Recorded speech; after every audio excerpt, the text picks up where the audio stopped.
Decision making की शुरुआत करते हैं। तो मेरे पास है activity based CVP analysis in service and non profit, और सीवीपी एनालिसिस इन जेस्शन ऑफ एनवायरनमेंट। आउटसोर्स करना, ये सारे डिसीजन है। एथिक्स और नॉन एथिक्स, ये जो कंसिडर करने वाली चीज़ है चैप्टर में। सीपी एनालिसिस का मतलब होता है कि आप इंटर रिलेशनशिप देखते हो रेवेन्यू के बीच में और कॉस्ट के बीच में, या फिर अलग अलग लेवल ऑफ प्रॉफिट के बीच में, एक्टिविटीज़ के बीच में जो आप देखने जा रहे हो उसको हम क्या कहते हैं, उसको हम सीपी एनालिसिस कहते हैं। ठीक है, फिर हमने कहा इसके हमने कहा ब्रेक इवन का मतलब क्या होता है। इस चैप्टर में फॉर्मूला बहुत ज़्यादा इंपॉर्टेंट है, उन्हीं को रिवाइज कर लेते हैं। ब्रेक इवन का मतलब होता है fix cost divide by sales per unit, sales minus variable cost को हम ब्रेक इवन कहते हैं। ठीक है, फिर इसके बाद हमने कहा एक्टिविटी लेवल के अंदर ब्रेक इवन कैसे निकालो, कि फिक्स कॉस्ट जो मतलब ब्रेकेबल फिक्स कॉस्ट थी या फिर जो टूट नहीं सकते उस fix cost low, batch level को कॉस्ट ड्राइवर को बैच लेवल कॉस्ट ड्राइवर को मल्टीप्लाई करते चले जाओ और डिवाइड कर दो selling price per unit minus variable cost per unit से, कोई दिक्कत नहीं है। ठीक है, इसके बाद प्रैक्टिकल क्वेश्चन है सर्विस पे या नॉन प्रॉफिट ऑर्गेनाइजेशन में क्या करोगे, कोई दिक्कत नहीं है। फिर हमारे पास निकल के आ रहा है जस्ट टाइम का भी सेम ही चीज़ है, कोई टेंशन नहीं। नॉन फिनिशियल कंसिडरेशन क्या होते हैं जो हम कंसिडर करें, तो हमने कहा देखो अगर आपने कंसिडर करना है कि भैया हमारा फाइनेंस बच रहा है, लेकिन ये मत देख लेना कि क्वालिटी के ऊपर, एम्प्लॉय के सेटिस्फेक्शन के ऊपर या कस्टमर के सेटिस्फेक्शन के ऊपर या CSR के ऊपर कोई खर्चा आ रहा हो या फिर कोई बियर आ रहा हो, क्वालिटी में कोई भी कॉम्प्रोमाइज़ वगैरह हम स्वीकार नहीं कर सकते। क्वालिटी उतनी की उतनी अच्छी होनी चाहिए। ठीक है, ठीक है, ये हमारे पास क्या होता है, नॉन फिनिशियल कंसिडरेशन होते हैं जो हम कंसिडर करते हैं। अच्छा, इन्होंने कहा नॉन फिनिशियल इन्फॉर्मेशन क्या क्या है, limitations of non financial information, time और कॉस्ट कंपनी का। ठीक है, सब्जेक्टिव इन्फॉर्मेशन कुछ भी नहीं पता होता, लैक ऑफ स्टैटिस्टिकल रिलायबिलिटी कुछ भी नहीं कह सकते इसके बारे में हम। ठीक है, एथिक्स मतलब कंपनी का, अब मान लो इसने एग्जांपल दिया कि भैया आपने ना क्या किया है, आपने अपने मतलब एक तरीके से आपके यहाँ बाल मजदूरी होती है, तो एथिक्स के खिलाफ चला जाएगा ना, तो उसमें ध्यान से देखना कहीं पर भी डिसीजन मेकिंग में क्या वो नॉन फिनिशियल पर्सपेक्टिव में क्वालिटी की बात कर गया या साथ में कुछ कस्टमर की या एम्प्लॉय की बात कर गया, इंटेलेक्चुअल प्रॉपर्टी के एनवायरमेंट की बात कर गया, या फिर कहीं वो एथिक्स की तो बात नहीं कर गया, एथिकल स्टैंडर्ड्स की तो बात नहीं कर गया। अगर कर गया तो उसके बारे में आपको आंसर देना पड़ेगा। ठीक है, ठीक है, और कुछ है इसके अंदर डिसीजन मेकिंग मॉडल के अंदर, तो हमने कहा मेक और बाय डिसीजन, सेल और फर्दर डिसीजन, ये सारे के सारे डिसीजन है, इसमें आपको बताना पड़ता है कि हमें करना है कि नहीं करना, और हमें कुछ भी नहीं करना होता है इसके अंदर। ठीक, सीपी पे एनालिसिस हो गया, कन्वेंशनली क्या कर रहे थे इतना बता दिया।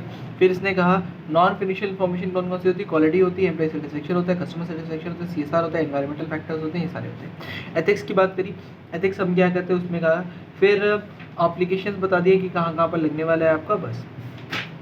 अच्छा, इनके आंसर्स पढ़ते हैं। इनके आंसर में अगर कहीं पर आपको थ्योरी दिख रही है ना, तो उस थ्योरी को ध्यान में देखिएगा, इसमें नहीं है, इसमें नहीं है, इसमें नहीं है, इसमें भी नहीं है। ठीक है, इसमें भी बेस्ड ऑन क्वेश्चन है, बेस्ड ऑन क्वेश्चन है, ये वाली क्वेश्चन है। एक क्वेश्चन है जहाँ पर हम ये कह रहे हैं कि हम एक्सपोर्ट करना चाह रहे हैं, तो वहाँ पर क्या क्या थ्योरी है ध्यान में रख सकते हो। तो हमने कहा अगर एक्सपोर्ट करना चाह रहे हो तो ध्यान में रखना कि भाई स्टैट्यूटरी कंप्लायंस या बायर की क्रेडिट वर्दिनेस, इंडस्ट्री का एनालिसिस और एडिशनल टर्म्स को आप ध्यान में रख लीजिएगा।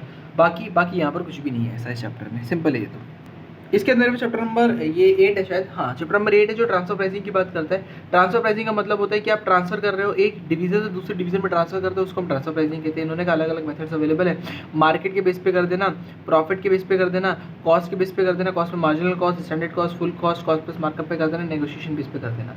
अच्छा, इन सभी में ध्यान रखना गोल कंक्लूडेंस का मतलब होता है कि जो डिवीजन भेज रहा है या बेच रहा है उसका गोल कंक्लूडेंस और जो आपका मतलब एक ऑर्गेनाइजेशन का गोल कंक्लूडेंस है वो सेम ही है कि नहीं, ऐसा ना हो डिवीजन के हित में हो लेकिन ऑर्गेनाइजेशन के हित में ना हो वो चीज़। ठीक है, फिर हमने कहा बिहेवियरल कंसिक्वेंसेस में हमने कहा कि कोई भी बिहेवियरल कंसिक्वेंसेस का मतलब क्या होता है, एक ऑर्गेनाइजेशन कहता है कि मेरे हित में, एक कह रहा है मेरे हित में नहीं है। एक में हमने कहा कि एक हित में एक हित में नहीं है, तो दोनों मना कर देंगे, दोनों के बीच में आज बैठ नहीं हो पाएगी। तो इसके लिए हम क्या करें, इसके लिए हम सॉल्यूशन क्या निकल के लाएं, बिहेवियरल कंसिक्वेंसेस का सॉल्यूशन होता है, दो सॉल्यूशंस आपके पास होते हैं ट्रांसफर प्राइसिंग के अंदर। एक इसने कहा डुअल रेट ट्रांसफर प्राइसिंग लगा दो या 2 पार्ट ट्रांसफर प्राइसिंग लगा दो। डुअल रेट का मतलब होता है आपने 2 रेट लगा दिए। 2 रेट का मतलब होता है हमने कहा देखो बायर था, जो बाइंग डिवीजन था, हमने कहा बाइंग डिवीजन को क्या फायदा होगा, buying division marginal cost per record करना चाहते तो वो मार्जिनल कॉस्ट पे रिकॉर्ड कर लेगा। सेलिंग डिवीजन किस पे रिकॉर्ड करना चाह रहा था, सेलिंग डिवीजन आपको रिकॉर्ड करना चाह रहा था मार्केट प्राइस के ऊपर या फिर फुल कॉस्ट के ऊपर, तो उसको उस पर रिकॉर्ड करने की हमने पूरी छूट दे दी। हमें क्या दिक्कत होगी इसमें, हमें ऑर्गेनाइजेशन का ज़्यादा रजिस्टर वगैरह मेंटेन करना पड़ेगा, ज़्यादा वर्क करना पड़ेगा। 2 पार्ट, ये तो हो गया डबल रेट, 2 रेट थे 2 रेट हो गए। 2 पार्ट का मतलब क्या होता है, हमने कहा 2 पार्ट बना दिए हमने उसी रेट के अंदर, रेट एक ही है लेकिन 2 पार्ट बना दिए। एक हो गया फिक्स, एक हो गया वेरिएबल कॉस्ट यानी कि मार्जिनल कॉस्ट। ठीक है।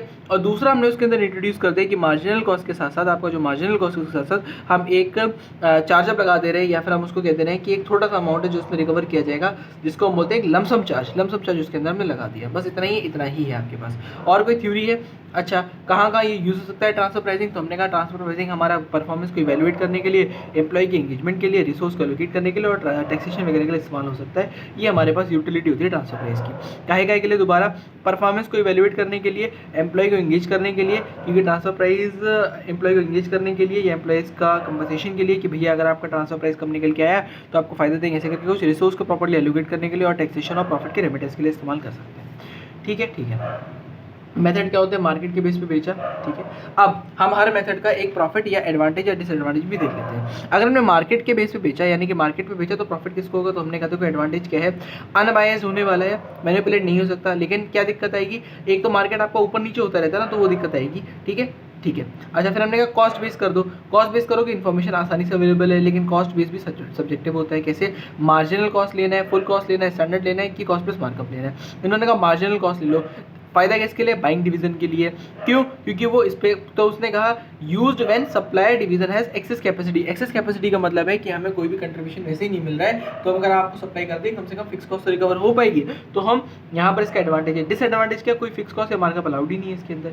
फिर हमने कहा स्टैंडर्ड कॉस्ट का मतलब क्या होता है? बेस्ड ट्रांसफर प्राइसिंग, मतलब एक प्री डिटरमिनेड प्राइस आप निकल के आ गए। तो उन्होंने कहा परफॉर्मेंस इवैल्यूएशन आसानी से हो सकता है, लेकिन साथ में बोला कि सेंट्रलाइज हो सकता है। ऐसे हम नहीं कह सकते, दोनों के बीच में कोई परफॉर्मेंस इवैल्यूएशन हो सकता है। फिर हमने कहा फुल कॉस्ट के बेस पे करोगे तो सप्लाई डिवीजन को तो कोई दिक्कत नहीं है, लेकिन सामने वाले डिवीजन को दिक्कत है, क्योंकि वो कह रहा है कि मार्कअप इंटरनल पे भी लगा रहे हो आप। फिर हमने कहा कॉस्ट प्लस मार्कअप लगा दो, एक फुल कॉस्ट के अलावा कॉस्ट प्लस मार्कअप लगा दो। मार्कअप लगा दिया, डिसइंसेंटिव की प्रॉब्लम निकल के आएगी।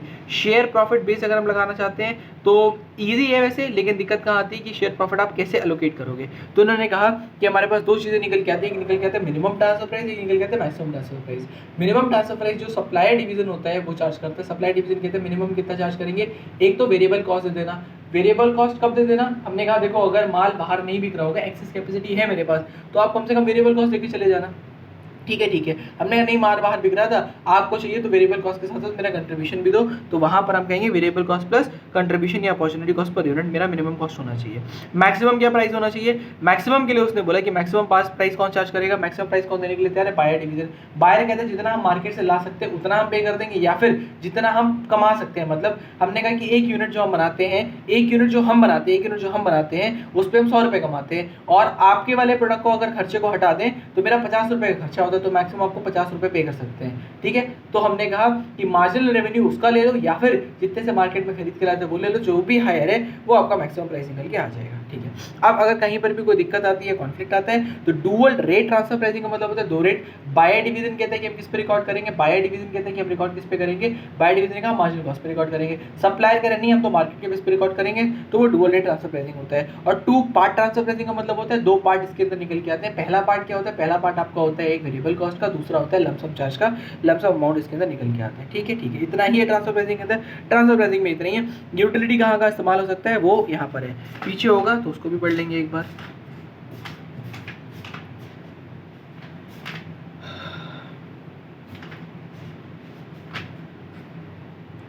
यूटिलिटी इन्होंने कहा performance evaluation, profit accountable division, employ engagement and compensation. ज़्यादा डिटेल में है नहीं तो कोई टेंशन है नहीं। फेयर वैल्यू नहीं, यहाँ पे इसकी बात करते हैं। मार्केट के बेस पे कर सकते हो। बिहेवियरल कंसीक्वेंस का मतलब होता है कि supply division will have to compete with outside vendor that may lead to cost competitive operations. The purchasing division has most alternative to choose from. However, the purchasing division must ensure the quality of the goods are also competitive. ठीक है। अच्छा, हर method के advantage और disadvantage देख लिया, एक बार इसको revise कर लो, हो जाएगा। यहाँ से मेथड के एडवांटेज और डिसएडवांटेज भी नजर मार के निकालेगा। ठीक है।